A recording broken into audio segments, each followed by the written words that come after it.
I will now talk about my another passion, which is street photography. Here are two photographs. A street photograph is essentially taken on the street, very often without the knowledge of the subject. And the photograph should convey something. It's not just walking on the street. I mean, and usually it is one or two persons only in the photograph. So I was always interested in photography. And by the end of 20th century, it was becoming an affordable hobby. I was also traveling abroad very frequently. My destinations were exotic locations like Fiji, Trinidad, Jamaica, Barbados, to mention a few. I had a small Sony A1 shoot camera and I carried it everywhere. Now you might ask me, why did I carry it everywhere along with me? Because I read that the biggest mistake a photographer makes is not to carry his camera with him wherever he goes. Because there is always a moment which you would like to capture. When I went to Trinidad, I interviewed a 103 years old lady and clicked photographs with her. She had gone there as an infant, 3-year-old girl with her parents 100 years ago. And they had traveled there as indentured labor. But unfortunately, I made a mistake. I put my camera in my luggage on my way back. It was stolen at the airport. Things are easy now with mobile cameras becoming powerful to capture photographs anytime, anywhere. This lady was waiting. She had pressed the button for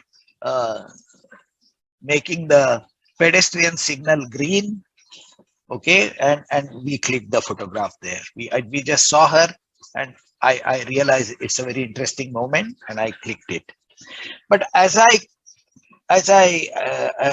you can now upload these photographs on social media instantly. So there is no fear of losing photographs now.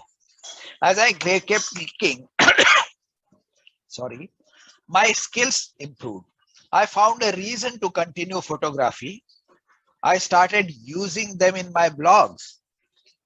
I have a large storage of good photographs captured over the last 15 years.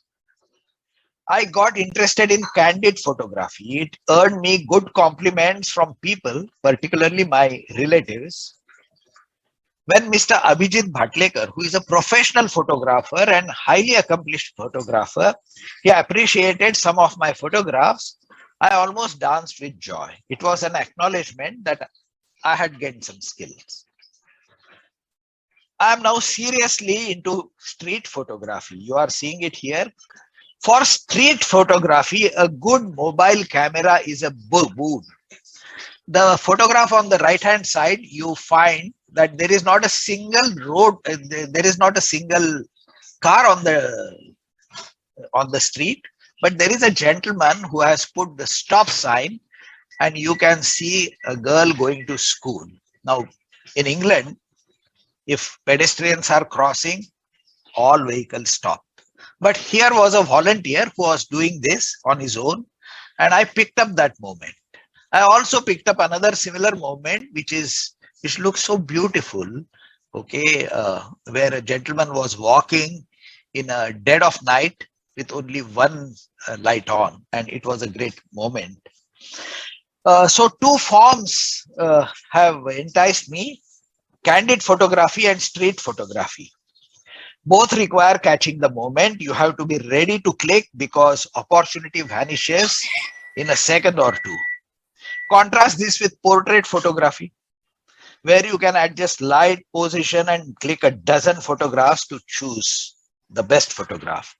I have been publishing my work on Twitter, Instagram, and Facebook. I hope to publish an album someday.